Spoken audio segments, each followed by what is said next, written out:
Next, in a bangle shop, if a shopkeeper displays the bangles in a form of a square, then he is left with 38 bangles. Okay, left with means other than square, 38 bangles remain. If he wanted to increase the size of the square by 1 unit on each side of the square, he found 25 bangles short, means fall short of in completing the square.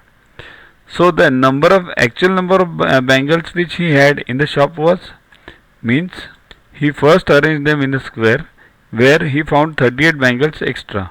Now he wanted to increase the size of this square by 1 unit from each side.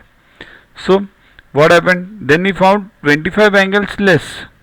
Okay, but one thing to note in both these situations is number of bangles is not changing. Means he had earlier also same bangles, now also he is having same bangles. Okay, that is very important. So he is displaying it in form of a square. Square means they are filled inside these bangles. It's not that it's on the corners only or on the boundaries only.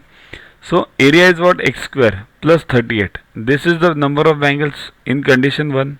And in condition 2, what is the area? X plus 1 the whole square, because again it's a square. X plus 1 the whole square minus 25, because he is 25 bangles less now. But both the cases bangles are equal. So x square plus 38 equals to x plus 1 the whole square minus 25. So solve it. X square plus 2x plus 1 minus 25. Therefore x square plus 38 equals to x square plus 2x minus 24.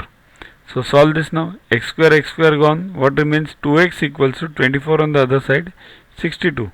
Therefore x equals to 31. So what is x? Number of bangles on each side. So what is the area? X into x, that is 31 into 31 plus 38. Okay, so 31 into 31 is 961 plus 38 means 999. These much bangles he had in actual. Download Yuvaguru app from Play Store to get these videos, tests, question banks with explanations directly on your mobile. Get 500 plus questions with explanations and case studies on your PC.